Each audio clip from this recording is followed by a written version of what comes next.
Welcome back to another edition of Holding Court with Coach Jeff Nelson. I'm J.D. Healy, and each week, Coach, we get a chance to sit down, except for last week.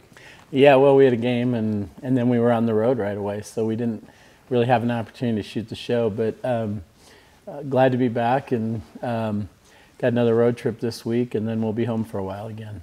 Let's talk a little bit about, you went on a road trip, but it was a short one. You just went down to Las Cruces to play against the Aggies. It's a non-conference match, but it's it's the Rio Grande rivalry. Yeah, and it's in volleyball is probably the best sport they have down there. They're always conference champion or runner-up. They do a good job, and this was going to be another tough one. We knew, having beaten them the last couple of years, we knew that they had 5 seniors, 4 of them start, and we knew they'd be coming after us. And we spent a lot of time trying to get our team in that rivalry mode, but I think we didn't do a good enough job. They didn't feel like we battled hard enough, but those seniors really stepped up. Nash,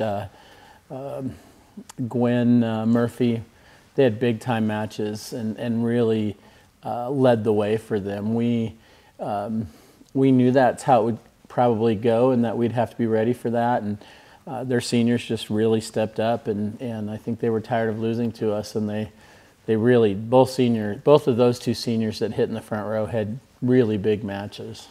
Goes to show people do have a long memory, that's for sure, especially for in-state games. No, they're a good team this year. They're the best they've been, I would say, in 4 or 5 years probably. Some of the shining lights in that game were Devin Sowers had 14 kills, Julia Warren had 11 kills. Hannah had a double-double. Always nice to see those kinds of numbers.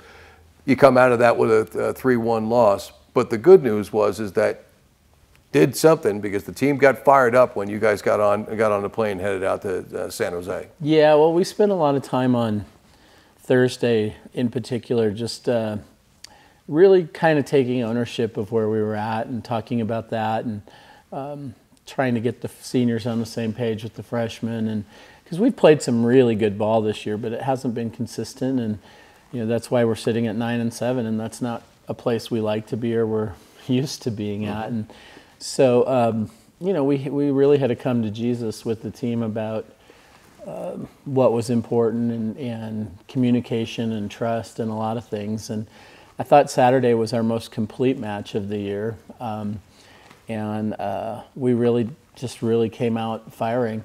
The first game, San Jose made some good plays. It stayed tight till the end. But after that, it was all us, and I was really pleased to see us really just win 3-0 on the road and get after it and play a complete match. As you say, 3-0 sweep, always great to see a sweep. Devin Sowers had 15 kills, no errors. Right. Those are great kinds of numbers. I think that was probably her career high hitting percentage, if I'm not mistaken. And everything she touched turned to gold. She had a great match serving as well. She's got great hands. Sky Gillette and Cassie House both had 7 blocks. Simone Henderson hit 500. Talking again about those blocks, and you mentioned the serving well. The defense really was stifling. No. Cassie and Sky both came out hot in game 2 blocking. We had, I think, 6 blocks in game 2, and most of those were those 2, and Cassie really shut down their left side, and Sky was just really active in the middle, and made things easier for our backcourt, and we just really took control of the match with, I think the blocking really triggered that. Coach, we're going to talk about what's coming up this week as you head on the road for what is going to be a real challenge for this team. Right. But before we talk about that, you talked about sitting down with the team and trying to get everybody on the same page. Look, from a fan perspective, all of us after the game look at this team, and we know that this is maybe the most athletic team that we've ever seen take the court for you here at Johnson Center or traveling. What's that extra little piece that you need, and do you think that maybe the 3-0 sweep was the spark that they needed? I don't know if they needed that spark. I think, we've had other really good matches. Santa Clara is honorable mention in the poll. They're a top 30 RPI team. We beat them 3-0. We've certainly, Idaho State is in the top 50 or 60. We beat them. We've had those sparks. I think it's more about getting them on the same page. I just felt like we weren't being accountable for everything and kind of waiting to see what happens too much and not really just going out and going for it. And so that's going to be our focus of practice again this week and probably for the next few weeks. I think from a coaching standpoint, I think my approach in the next few weeks is going to be a little more fiery with them. I thought they responded well to that too on Saturday. And I think overall, just everyone getting on the same page, being accountable, taking responsibility for where we're at right now, and then moving forward. And I feel like we had a really good week with that, and I felt the most productivity out of the players last week, probably more emotionally even than physically. Because, like you said, physically we're very good. We've got to have a little better game IQ sometimes, and I thought that came out on Saturday. And I just think some kids are really ready to play, and I'm looking forward to some big things, in the second half of the season. And conferences, we're 2-1, Mm-hmm. So we have a long way to go. But in games, we're at the halfway point, and I think the conference is really balanced. I think there's going to be some ups and downs for everybody, but just this weekend we saw Nevada upset Wyoming. Wyoming was first. Nevada was picked to finish 10th. Mm-hmm. That's a huge win. Wyoming was in the top 25. I'm guessing that's Nevada's first top 25 win in a long, long time.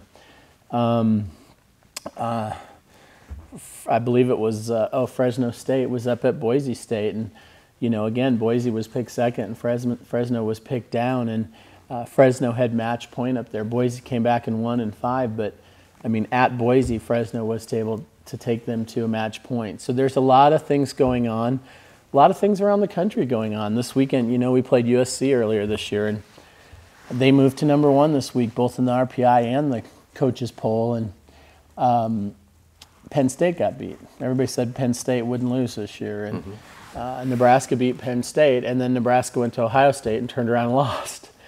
And so USC jumped to number 1, and so I think we're getting to the point, and I said this in our press conference earlier, but where volleyball is, if you're not ready to play, and you're not prepared, and you're not engaged emotionally, everybody can beat you. Everyone has good players now. Everyone feels like they can win, and we've experienced both sides of that this year already, and we've really got to make it a priority to really be prepared and engaged for every match. Well, that's going to come up right off the bat here, because you'll get on a plane tomorrow and head on up to Colorado. You're going to face off against Colorado State Thursday at 7 o'clock. Are the girls ready and feeling loose? And like you say, anybody can beat anybody. Are they feeling like they can go up and knock off number 21? Well, the good thing is we came back from San Jose on Saturday, so we had Sunday off. And yesterday we were able to spend a day just on technical work, and we don't get to do that every week. We got to spend a lot of time on setting, a lot of time on passing. So it was a really nice day to just work on technical things that we need to be better at. So I think that will help. Today we're going to go at it pretty hard. We're going to practice up there tomorrow night. But our rivalry with Colorado State has been a good one. It's been a fun one. It always draws well, both places. And they're a really good team. I think that, the tradition they have and stuff speaks for itself. But it's always one that we want to play up for. And I don't think that the coaches will have to spend a lot of time firing the team up. It's just going to be reducing some of our errors and playing really good ball. You'll get on the road and head on out to Laramie, and Saturday at 1 o'clock you face off against Wyoming. And you said it, Wyoming gets knocked out of the top 25. Does that team now come into into that game with a little bit of a chip on their shoulder? Well, fortunately, they're playing Air Force first on Thursday night, so there's a game in between. But they're a really good team this year too. They've been putting up some big numbers, and led by a couple of really good seniors as well. And that's always a tough place to play, but we're about 500 on the road there, and it's a tough place to play. And we won last year, so I think our team knows they can win up there. But it's going to be a brutal match, and we got to be prepared for a war in both if we're going to have a chance to win, because these are teams, you know, they're travel partners, they traditionally, and they're both really good this year, and that makes it a really difficult trip, but also a really exciting one. Close enough that we could actually travel and come and see both of these games if we wanted to. Heck, it's only a 6-hour drive. Looking forward to both of these. Also looking forward to next week. We're going to reintroduce into the format of this show the segment where we do the alumni spot. Yeah, and we're going back to that. We did it a couple of years ago. It was well received by the alums.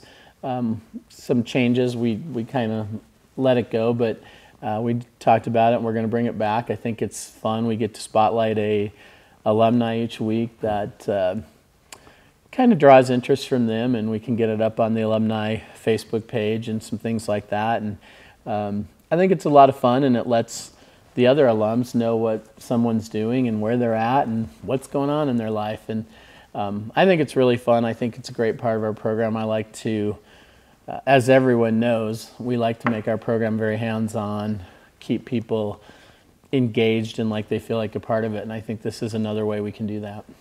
I get an awful lot of feedback from all the fan base, and I do hear from the alumni all the time on Facebook and other forms of social media. So great support for this team. We want to see people come out to Johnson Center whenever the team is in town.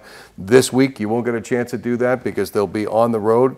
First Colorado State, Thursday at 7 p.m. and then Saturday at 1 o'clock in Laramie, Wyoming. Both of those games will also be streamed online, so go to golobos.com. Yeah, Go Lobos or the MWC.com, yeah. Awesome. Coach, want to wish you guys the best of luck. Bring us back a couple of wins. We know that the team has it in. We know you can certainly lead them to those wins, and we want you to keep watching. Tune in next week. Find out who the alumni of the week is, and we'll bring you plenty of content of what happens this week between Lobos in Colorado State and Lobos, Wyoming, next time on Holding Court with Coach Jeff Nelson.